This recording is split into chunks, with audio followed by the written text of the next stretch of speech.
Ninguna arma forjada contra ti prosperará, y condenarás toda lengua que se levante contra ti en juicio. Esta es la herencia de los siervos de Jehová, y su salvación de mí vendrá, dijo Jehová. Ninguna arma forjada contra ti prosperará. Y Tito 2:14. Quien se dio a sí mismo por nosotros para redimirnos de toda iniquidad y purificar para sí un pueblo propio, celoso de buenas obras. La eficacia consiste en que Cristo pudiera purificar para sí un pueblo propio, celoso de buenas obras. ¿Lo logró o no lo logró? Claro. Entonces tenemos ahora una clara evidencia bíblica de que la expiación es eficaz. Esa base es absolutamente indispensable para poder responder la pregunta más polémica de la doctrina de salvación: la extensión de la expiación. La extensión de la expiación. Vamos a manejar esta pregunta con 3 preguntas básicas. Vamos a responder primero por qué murió Cristo, para qué murió Cristo y por quiénes murió Cristo. Manejando esas 3 preguntas a la luz de esto que hemos visto acá, nos da una base, pero vamos a ver ahora cómo esta base a veces es soslayada, quitada de su peso y de su fuerza por un conflicto, por una dificultad que se presenta en esta doctrina. Pasemos a la siguiente. La dificultad consiste en que en la Biblia encontramos 2 tipos de textos. Encontramos unos textos que parecen enseñar la universalidad de la obra de Cristo, y otros textos que enseñan claramente la particularidad de la obra de Cristo. En estos textos de la columna de la izquierda, que no son muchos, aproximadamente 5, tal vez 6, hay algunos que son del mismo género, por ejemplo estos, hay otro que es del mismo género, y en estos también hay otro 1 o 2 que son del mismo género. Estos textos parecen enseñar que Cristo murió en una forma universal por todos y cada uno de los hombres que han existido sobre la faz de la tierra. Y estos textos enseñan claramente que la obra de Cristo es particular, que se realizó solamente por un grupo específico. Pues vamos a comenzar leyendo uno por uno los textos de la columna de la derecha que muestran claramente la particularidad de la obra de Cristo. Comencemos. Isaías 53, 4-12.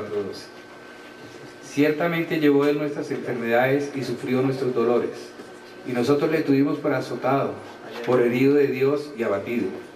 Mas él herido fue por nuestras rebeliones, morido por nuestros pecados. El castigo de nuestra paz fue sobre él, y por su llaga fuimos nosotros curados. Todos nosotros nos descarriamos como ovejas, cada cual se apartó por su camino, mas Jehová cargó en él el pecado de todos nosotros. Angustiado él y afligido, no abrió su boca. Como cordero fue llevado al matadero, y como oveja delante de sus trasquiladores se enmudeció y no abrió su boca. Por cárcel y por juicio fue quitado, y su generación, ¿quién la contará?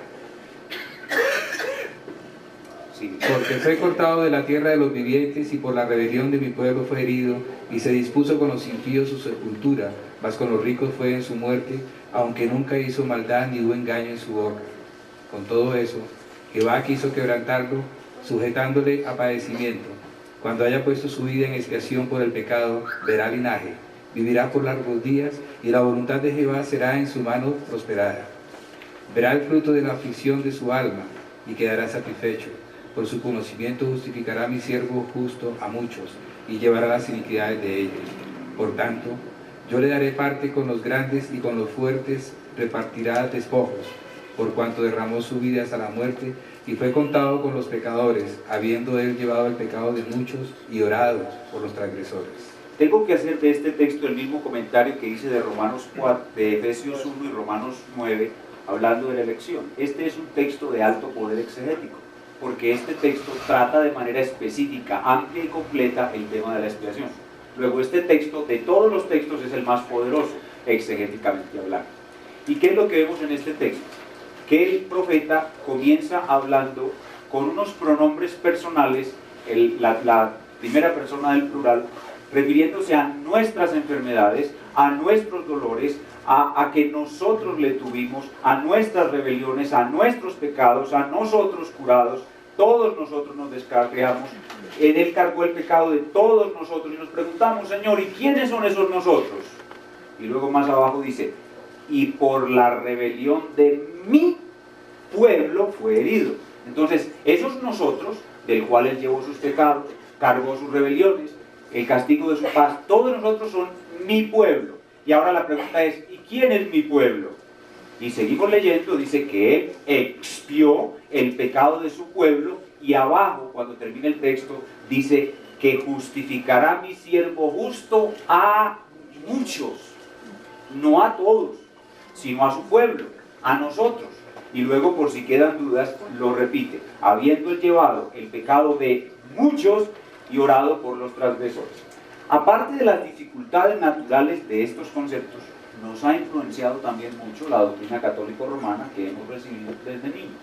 El cura levanta el cáliz de su sangre que será derramada por nosotros, y añade, y por todos los hombres, para el perdón de los pecados. Eso siempre nos afectó bastante, ¿verdad? Y entonces, cuando llegamos a leer estos textos, los pasamos rápido. Decimos, no, esto debe ser algún aditamento allí. No, esa es la esencia, no ningún aditamento. Entonces eso nos ha afectado mucho. Ahora, aquí vemos entonces que Él murió por su pueblo y por muchos. Mateo 1:21.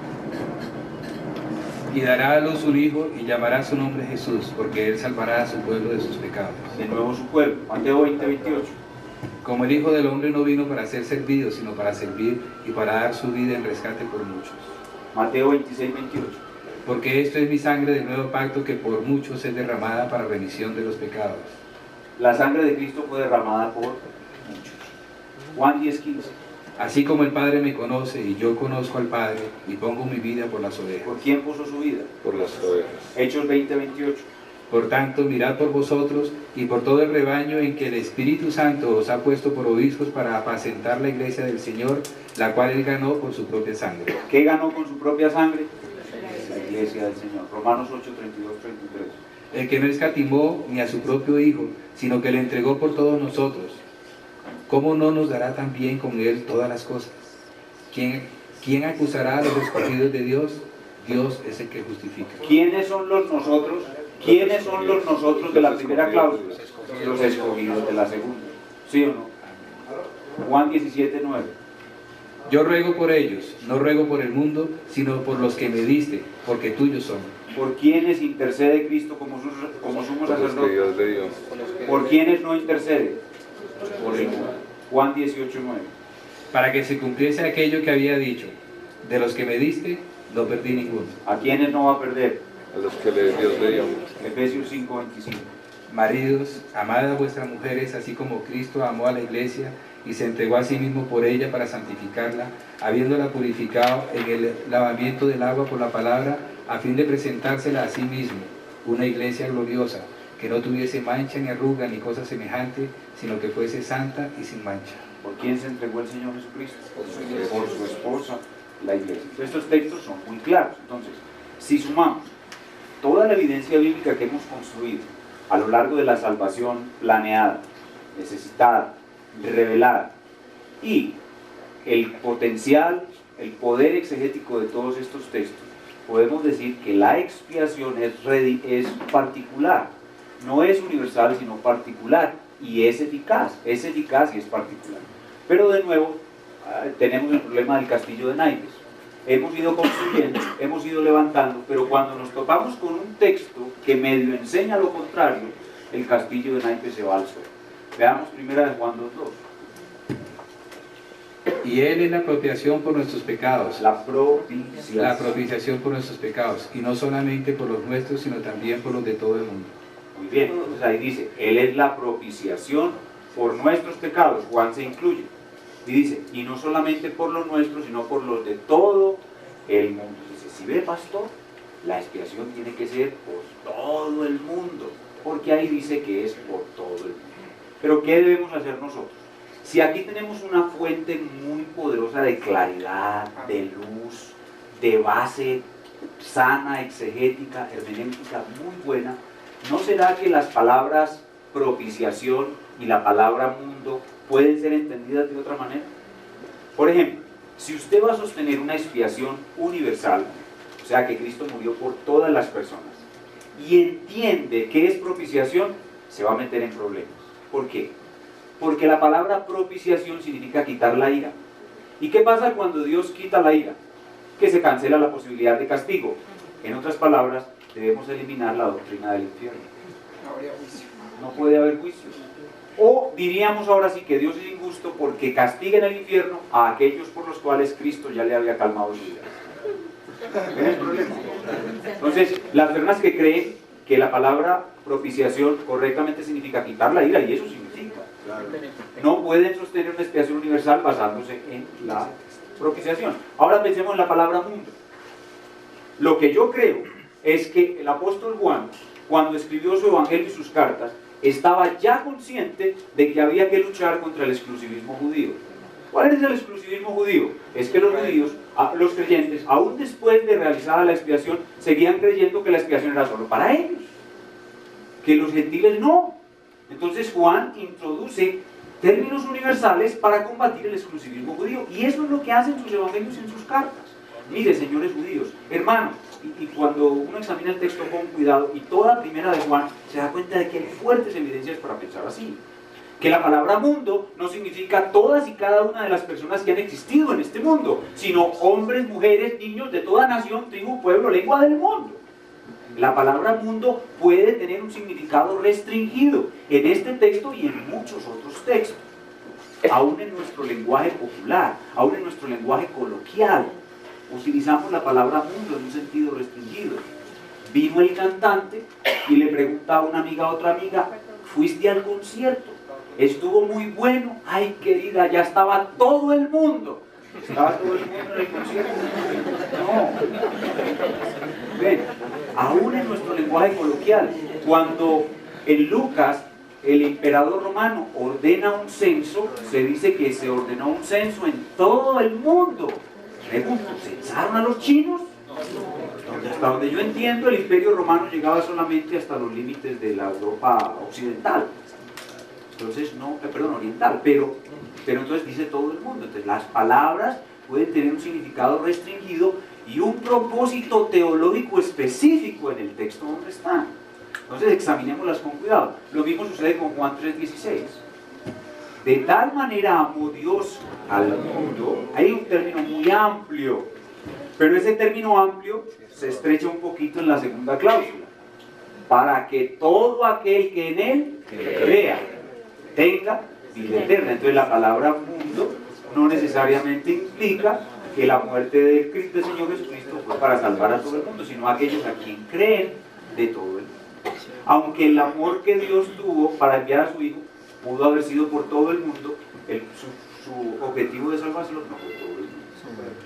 Estos textos de 2 de Corintios 5, 14 y 15, que hablan de todos, hay uno o dos parecidos en Corintios, hay uno o dos en primera y segunda.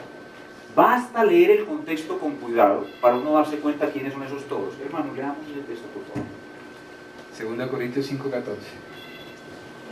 Porque el amor de Cristo nos constriñe pensando esto, que si uno murió por todos, luego todos murieron, y por todos murió, para que los que viven ya no vivan para sí, sino para aquel que murió y resucitó por ellos.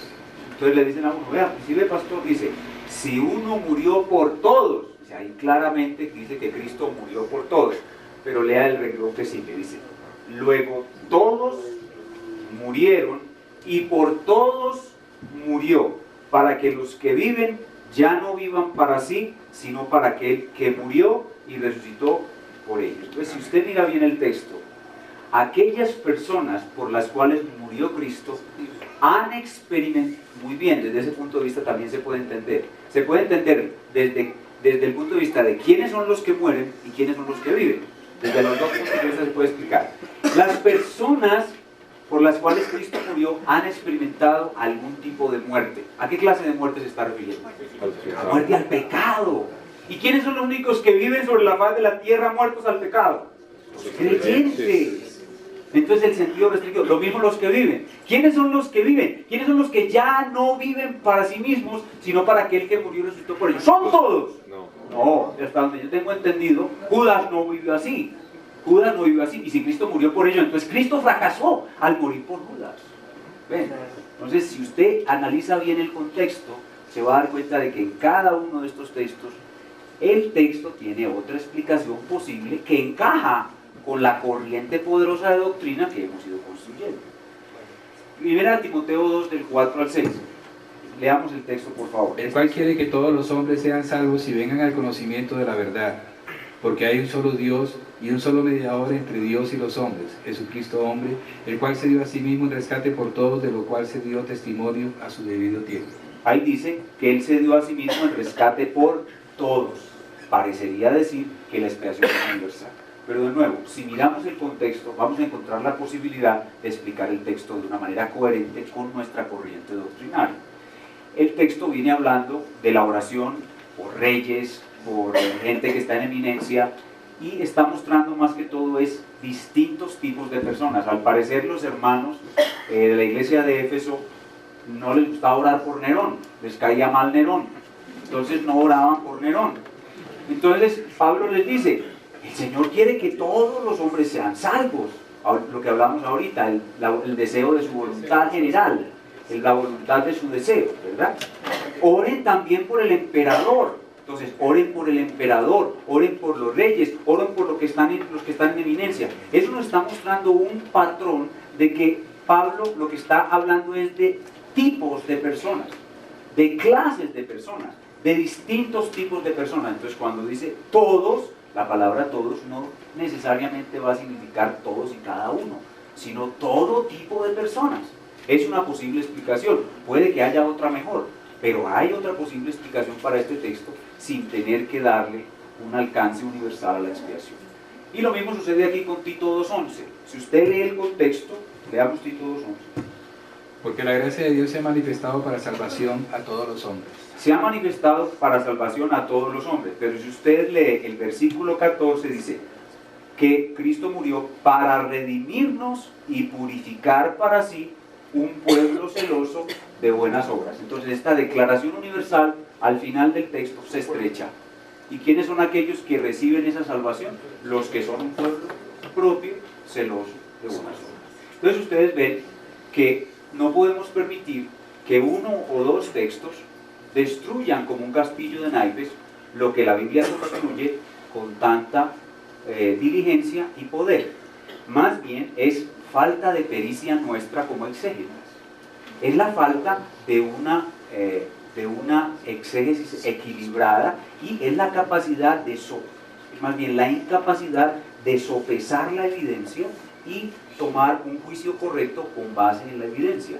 Esta evidencia es masiva, esta evidencia es clarísima, esta evidencia es potentísima, esta evidencia es abrumadora. Luego, esa es la corriente de la Escritura a la cual yo me debo dejar arrastrar. Esta evidencia, esta otra clase, se acomoda un poquito más a mis ideas, es más superficial, tiene menos coherencia con el resto de la Escritura. Ahí es donde está la dificultad. Es falta de un método correcto de interpretación. Si nosotros no adquirimos esta prudencia para sopesar la evidencia, entonces vamos a tener que pasarnos para los testigos de Jehová. Les voy a explicar por qué.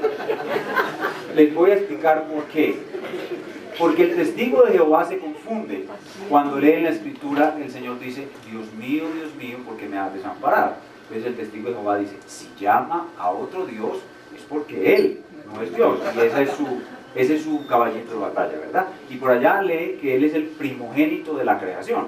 Entonces dice, bueno, primogénito es la primera criatura creada, luego fue pues llevada a una altísima dignidad, pero al fin y al cabo, primogénito es primogénito, ¿verdad?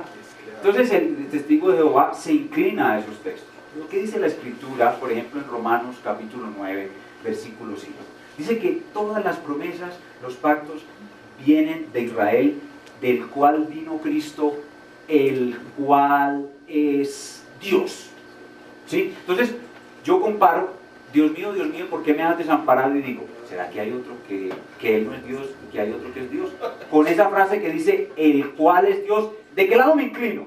Bueno, después voy a Juan 1.1 y dice, en el principio era el verbo y el verbo era con Dios y el verbo era Dios. ¿Qué voy haciendo? Voy acumulando evidencia, ¿verdad? Después voy a Hebreos 1.8 y dice, nuestro Dios y Salvador Jesucristo. Ya la cosa se está poniendo más clara, ¿verdad? Entonces yo voy recopilando evidencia y me tengo que inclinar hacia un lado. ¿Hacia cuál lado me tengo que inclinar? Donde está lo claro, donde está lo potente, donde está lo de poder exegético. Y así sucede con estas doctrinas. hay claridad, evidencia masiva y poder exegético en favor de una depravación total, de una elección incondicional y de una expiación particular.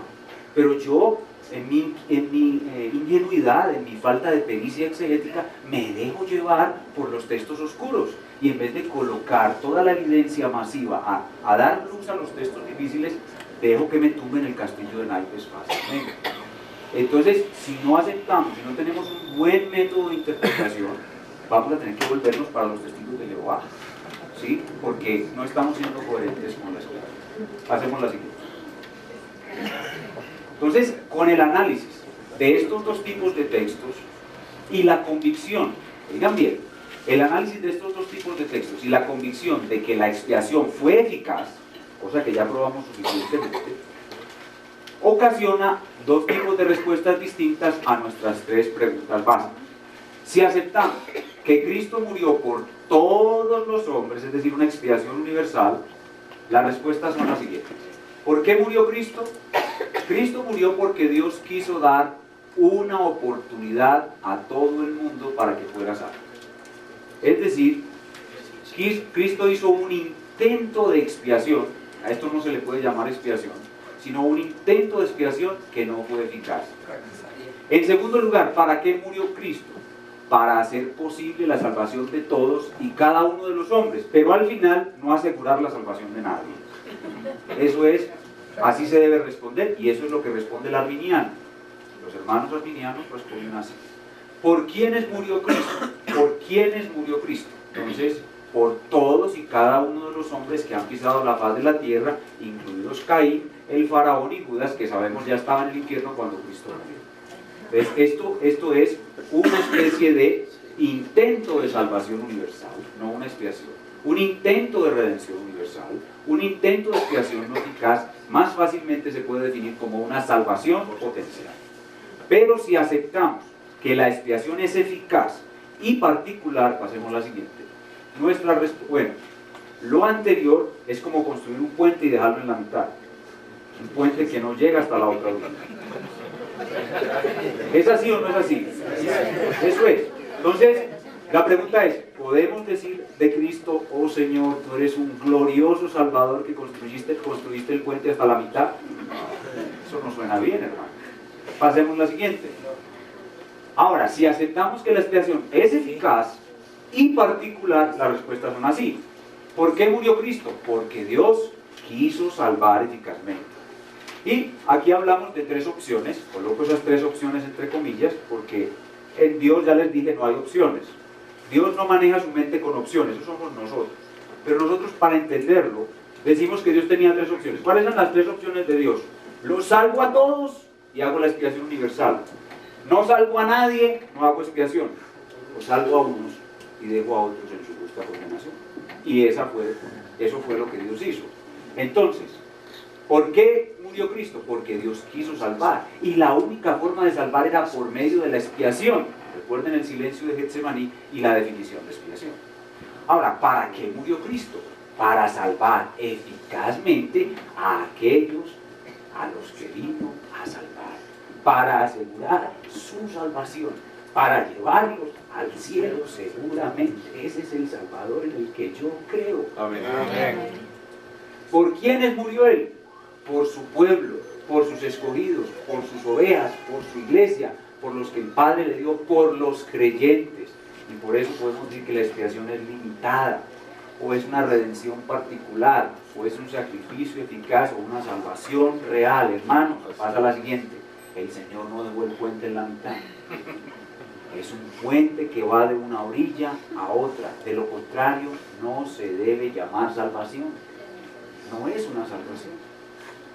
Ahora, si usted piensa bien, la gran mayoría de nuestros hermanos en nuestros días creen que el puente está por la mitad.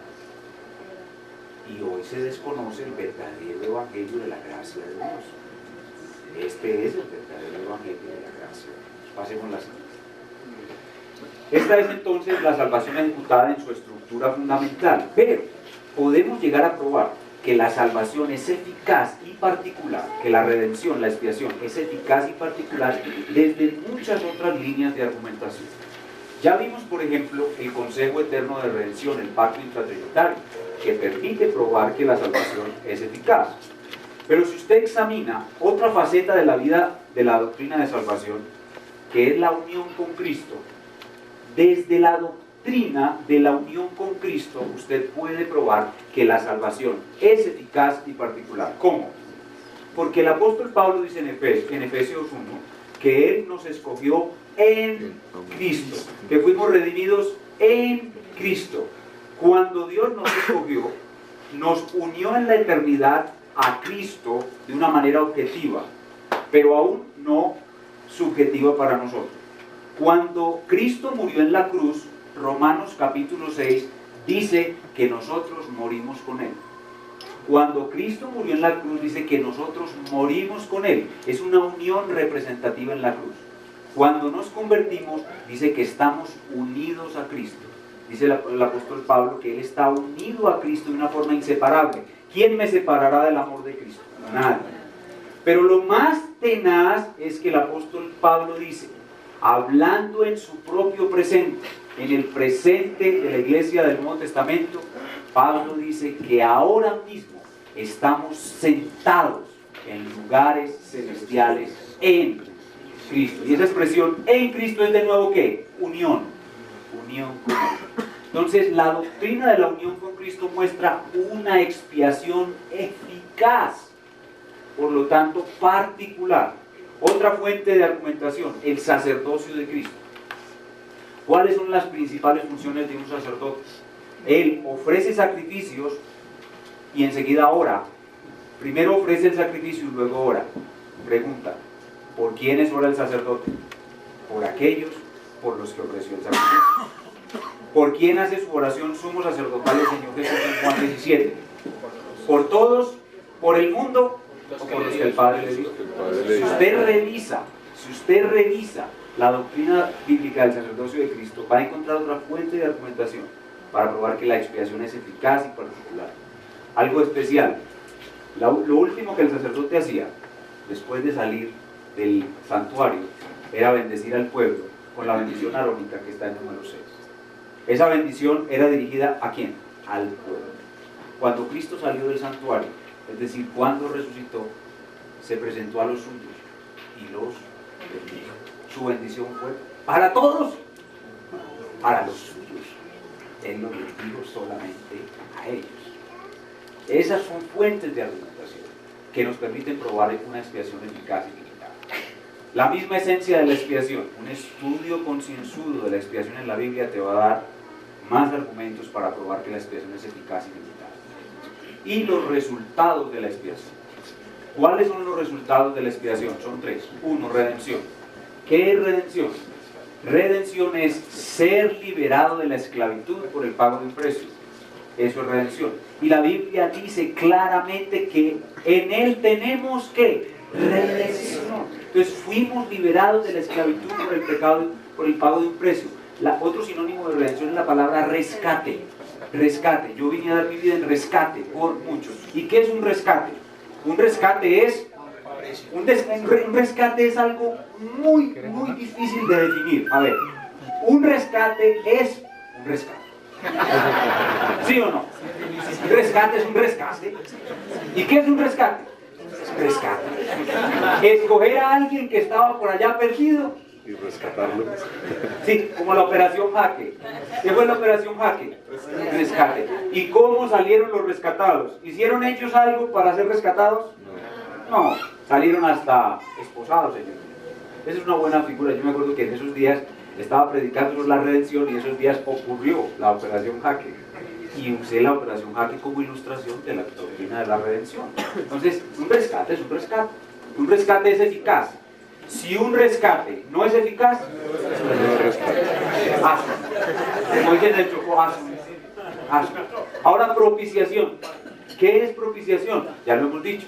Quitar la ira, cubrir la deuda. Si Cristo quitó la ira, entonces su rescate es eficaz. Oigan, si la expiación no es eficaz, tenemos un serio problema todavía. Estamos en serios problemas con Dios. Le debemos a Dios algo de nuestros pecados. Pero no, Él es nuestra propiciación. Como dice el pecador penitente en la parábola del el fariseo y el publicano. Sé propicio a mí, el pecado. Sé propicio. Quita la ira que tienes sobre mi pecado. Y finalmente reconciliación. ¿No dice la Escritura claramente que Él es nuestra reconciliación? ¿Y qué es reconciliación? Reconciliación es quitar la enemistad que hay entre Dios y yo. Es una obra que Cristo hace hacia Dios y que me favorece a mí. Él quita la ira que Él tiene conmigo y enseguida Él está en paz conmigo. Entonces la reconciliación es otra fuente de argumentación para probar que la expiación es eficaz y limitada. Si ustedes quieren escuchar el desarrollo de este bosquejo, hablando de la expiación, entren a esta página, busquen allí los sermones y pueden escuchar cada uno de estos puntos expuestos. Es decir, este bosquejo lo desarrollamos en una serie de sermones que se llama Doctrinas de la Gracia. En este sitio web pueden escuchar los estudios. Pasemos la siguiente. www.caractercristiano.org. Hagamos así. Entonces, hablando de la salvación ejecutada, hablando de la doctrina de la expiación limitada, también hay objeciones. Dijimos que había objeciones en la depravación total, en la elección. Esta no es la excepción. Esta es una de las doctrinas más objetadas. ¿Y cuáles son las objeciones? Son de dos tipos. Textuales, ya vimos, los textos que parecen enseñar una expiación universal, y también objeciones prácticas. Este ofrecimiento sincero de la salvación ya lo vimos en la elección. Pero la objeción número uno que le ponen a la doctrina de la expiación eficaz es que no podemos decir a todos que Cristo murió por ti, y entonces que hay un obstáculo para el evangelismo. Porque no le podemos decir a la gente Cristo murió por ti. Como el evangelismo de nuestro tiempo, con todo respeto, hermanos amados, y aquí hay alguna persona que tiene estas prácticas evangelísticas, nos han enseñado a evangelizar diciendo: Dios te ama, tiene un plan maravilloso para ti, Cristo murió por ti. Con todo respeto, si miramos en el resto de la Escritura, en toda la Escritura, no vemos a nadie evangelizando así. En el Nuevo Testamento no vemos a nadie diciéndole Cristo murió por ti. O sea, eso es un prerequisito que hemos fabricado nosotros. Pero el evangelismo bíblico no contiene esa frase. Entonces, esto no puede ser un obstáculo, porque no hay necesidad de decirle a la persona Cristo murió por ti. ¿Qué es lo que debemos decirle a la persona? Arrepiéntase y crea en Jesús. Y después de que se arrepienta y crea, vas a ver si Cristo murió por él o no. Entonces, no utilicemos ejemplos prácticos de cosas diseñadas por nosotros para ponerle obstáculos a una doctrina que está tan clara y tan bien fundamentada en la Escritura. Entonces, no podemos decir a todos que Cristo murió por ti, porque no es necesario decirle a las personas Cristo murió por ti, y esto no es un obstáculo para el evangelismo. Antes, al contrario, el hecho de que Cristo haya muerto de una forma eficaz para salvar nos da una gran esperanza de que por lo menos algunos de los que les compartimos el evangelio se van a salvar irreversiblemente, necesariamente. Entonces, en vez de ser un obstáculo para el evangelismo, esta doctrina es un estímulo para el evangelismo.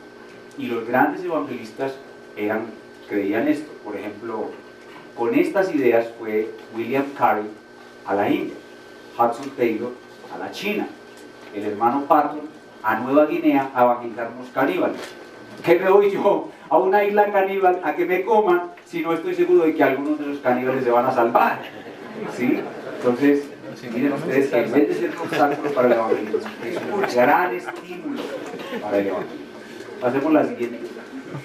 Bien, entonces ya terminamos la salvación ejecutada. Recuerden lo que hemos visto: salvación planeada, salvación necesitada, salvación prometida, salvación revelada progresivamente, salvación ejecutada.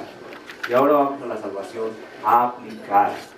Esta es una parte muy importante, y en el estudio de la soteriología es una en las que uno más se detiene. En esto uno se detiene bastante, y los estudiantes deben de detenerse bastante aquí. Estamos hablando entonces de la obra del Espíritu Santo en la salvación. Él aplica la salvación lograda en la cruz.